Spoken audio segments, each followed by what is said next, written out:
Hey there guys, welcome to yet another exciting episode of Media Talk, well episode 67 to be precise, and this is where all media fanatics' desires and wishes are catered for. And on today's jam-packed show, we'll be talking about making educated guesses about the content of the brand new mysterious 1975 album, which I know has got music fans everywhere questioning, including myself. We'll also be interviewing contemporary media theorists to see if social expectations really do affect international conglomerates, and probably my favourite bit, try not to be biased here, but we'll be learning about my very own media creation and seeing what I learned from audience feedback, which I just know has sparked so much interest in you guys. So stay tuned because you most certainly do not want to miss it.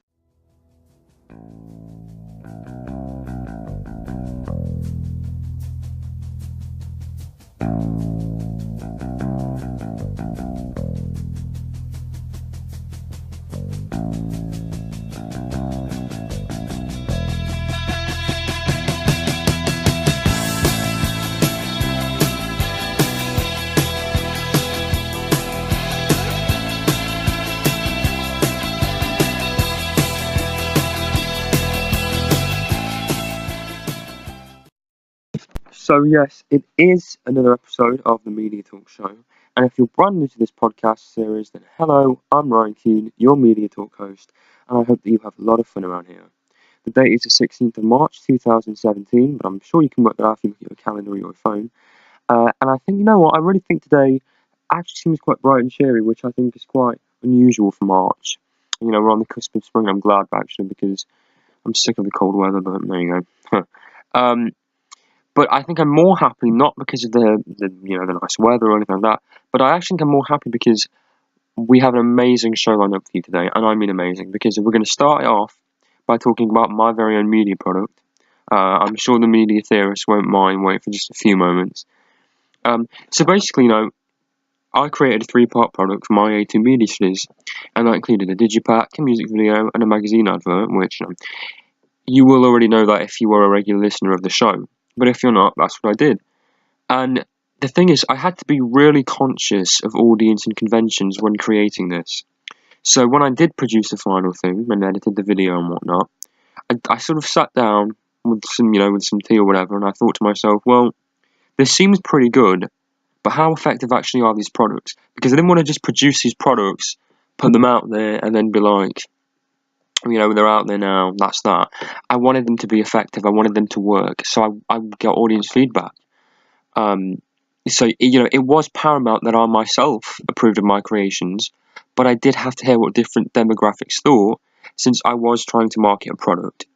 So, since my target audience, was young adults of 16 to 25-year-olds, I had to make sure that these individuals had the most feedback to give me. So, there's no point me saying this is for 16 to 25-year-olds, but then finding 85-year-old women and saying, please say what you think, because that would be pointless. I had to make sure that these individuals had the most feedback to give me, because it was important. I didn't just want to put this out there and think to myself, it doesn't matter who gives it back. It had to be specific. It had to be tailored to that complete thing. Can we please just take a minute to bless social media, because it was sites such as Facebook and Twitter that actually helped me gain some insight into audiences' opinions. So on Facebook, Twitter, I think I used Tumblr as well, but I asked 12 people, 8 of which were 16 to 25-year-olds, to see what they thought of my final designs. And I asked 4 people who weren't in my target audience so that I could gain a broader understanding of demographic consumption. And like every product, it is helpful to have secondary audiences to appeal to. So thankfully, most of the feedback was incredibly positive. And the first thing that I really, really want to mention to you guys is how the significance of using generic conventions to do with branding went over my head. I knew certain codes, such as symbols, colour, excessive use of the star persona, etc. I knew they were vital for audiences to identify the genre. But 9 of the 12 people I asked correctly identified the genre of the products as rock/soft rock. The fact they can actually decipher a genre from just a few images and clips is astounding, to be honest. I was not expecting that. And that actually really strengthened my understanding of media marketing. And you know what? Another interesting thing that I actually learned from audience feedback is how they think of star personas. 8 of the people I asked picked up on Victoria, who is my main artist's face, not being included in the magazine advert. So I questioned them and, said, do you think it's a good idea? And 6 of them actually turned around to me and said, that they did think it was a good idea because it gave the product a lot more mystery, a lot more enigma, and it actually encouraged them to buy the product. And 10 of them actually commented on the eclectic style of Victoria, and one of them described her as hippie-like, which I was slightly grateful to hear that because that's exactly what I was trying to get across. And I was a little, I guess I was a little dubious to give her a hippie theme because, that's going to evoke a polysemic reaction. You're going to get some people that are going to think that's offensive, that's cruel, that's this. But I did have to set up a brand. But then again, as well as my understanding developing, I actually learned completely new things as well, such as genre blending preferences. Because it was my understanding, as I'm sure a lot of you people that watch this show or listen to this show, that it was that the general understanding is that beforehand, a lot of people only want to see products of one genre because naturally we sort of categorize ourselves and systematize ourselves and codify ourselves into one specific genre that we like. And for me, that's probably soft rock and whatever. But a lot of audience feedback actually stated that the blending of genres would get their attention more. And although 2 people actually told me that they thought my product was pop, they were told by myself that it was actually soft rock. And then from there, they said that they could see a kind of almost like a medley between pop and rock in my product. And I really did think that was quite interesting because, I even asked another individual what would get their attention and interest more, and he actually turned around to me and said that genre blending too would do it. And I honestly had no idea that audiences really like that kind of thing. So when I had all these different people turn around to me and say, we want to see genre blending, we want to see that kind of, that dynamic element to it, I was really shocked, but I was really sort of pleased by it because I wasn't expecting it. So I think that if I ever use this for future reference, I would definitely have to bear that in mind. And then moreover, I learned about the significance of consistency. So a lot of those that I did ask pointed out the different colours, symbols, etc. throughout my product, and I asked them, what do you think of this consistency? And most of them said they liked it. And one person in particular actually said that artists who do not remain consistent can sometimes be forgotten and rendered irrelevant, especially those who change genres. But at first I was a bit dubious to believe that, because if you think about someone like Taylor Swift who changed from country to pop, and her career skyrocketed from that. She had said at country, who knows what would have happened, but she changed genres and she became one of the biggest international stars of our time.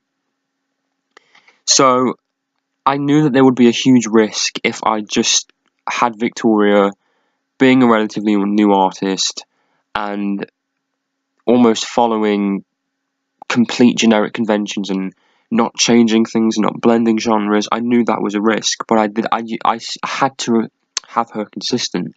I had to maintain that brand that I'd created for her. And the thing is, a lot of my audience feedback made me realise that audiences understood that risk as well, that I wasn't just worrying about this for nothing. So I was glad about that. And many of those asked also picked up on the risk of typecasting, because they said that if an artist stays in the same genre, or if they produce the same kind of content over and over again, they're going to get typecasted. And if you look at Taylor Swift, she didn't do that. She actually kind of went from her country roots and upgraded to a far more pop, bubblegum pop kind of vibe, kind of ethos. So that was important for me because I had to think about that. I couldn't just say, oh, it's fine, whatever happens, just do this again and we'll repeat this colour and we'll repeat this. Victoria had to be different, but had to be the same in a way, kind of paradoxically. It'd be kind of the same. But Victoria is a new artist, so I wouldn't have to worry too much about it later on in her career. Later on in her career, I would actually have to worry about that. But for now, because she's relatively new, I have to create a brand for her. I have to sort of market her as a persona. It's just going to be confusing to audiences and demographics if I just completely change her ethos 2 or 3 weeks at a time. It'd be ridiculous. And my audience feedback from that perspective really enabled me to learn that typecasting is a huge issue. Because I knew it was, but I didn't know that people who were not media experts, who were not media specialists and were doing media A-level, I did not know that they actually knew that typecasting was a huge issue. So it shows. These issues are irrelevant. They show. I'm not just worrying about this for nothing. They are genuine issues. that I have to consider. So I'm really, really glad that I did my audience feedback, because if I do wish to take this further and to sort of take Victoria further and go beyond A2 Productions or whatever, I now know that I have to remain consistent with Victoria, even if I try to not, even if I think, you know what, it's fine, I won't go into a different genre, that's fine, because there's always that risk of losing fan loyalty with that. But if I do stick with her, and now I know that I have to keep switching it up, I have to keep changing it, changing the album aesthetic, changing the costumes, but maintaining certain elements. So I'm honestly, guys, if you ever do anything like this, if you ever produce anything, make sure you understand the risk of typecasting and that you actually do something to change that. I also got some not so positive feedback, but that's okay, it's constructive criticism. And some people did say that the digipack looked a little bare, and then the CD design could have been a bit better, could have had a bit more vibrancy to it, which I understand, I take that on board. And I digest it, because I suppose that I partially agree. But then I did have to give black as a colour to connote soft rock and eccentricity. It was only two people who seemed to criticise the black colour scheme anyway. And they didn't like the sepia colour tone too much, but then the majority actually admired the unusual imagery and the colours. So I learnt that by sticking to soft rock, by using colours not of the norm for music videos, that I was conspicuously exuding the genre in a way that audiences can actually pick up on, as well as media experts. And 5 people actually deciphered the reason why I had used sepia, which is to offer originality and to convey nostalgia. And through the music video feedback, I learnt that not everyone can be pleased. There's always going to be polysemy with whatever products you get produced. Not everyone's going to like everything. But as long as the majority of your audience appreciate your creation, then you really can't go wrong. And I don't know if I'll actually develop my A2 production, but if I do, now I know that consistency is paramount, and that I can use different colours, conventions, etc., because people are actually attracted to that kind of eccentricity and those features. And people can actually identify genres, they can identify demographics and dynamics and that kind of, those aspects and components of the music industry. So I would not have discovered that without audience feedback. But I do feel as if my audience feedback has actually helped me with my products, because it meant I was capable of gaining valuable insight into the desires of demographics. And thankfully, I actually did gain feedback through my first draft, final product, etc., which ultimately enabled me to create a successful end product. So if any of you would like to see my products and, maybe leave some feedback yourselves, go to my blog. The link is in my bio. And you only have to give your age, because I need to know who's from target audiences and who isn't. It's not me being nosy, I promise. It isn't. And, even throughout my first drafts, I was getting feedback. I was posting content, first drafts, second drafts, so that I was having this kind of consistent, sort of linear chronological feedback as I was going along, which meant that I was able to perfect my final design a lot more effectively. I wasn't going back and changing this and going back and changing that. I was able to move with it. I was almost sort of symbiotic with like the rhythm of creation. I was able to go along with that, which is great, really. And I really wanted to create products that did have an effect, that inspired and entertained people. So I did learn a lot of these previous things after creating my drafts, but I had so much more detail and information after the final creations that really consolidated the information I'd already received. So comments that I'd gotten from this first draft had completely changed by the final draft, because people had consecutively seen different appearances, different images of mine, and I kind of thought, well, that's alright then, it might make sense. So that's all fine. And if you are listening and you were one of the ones that gave me feedback, then thank you so much, because you really did help me to create an effective product, and I really did learn a lot. So, my A2 production I really think was fantastic, and the audience feedback that I received from people really, really helped. So if you did give me feedback, then run yourself a hot bath, pamper yourself, because you deserve it. Quite frankly, you really, really helped me out.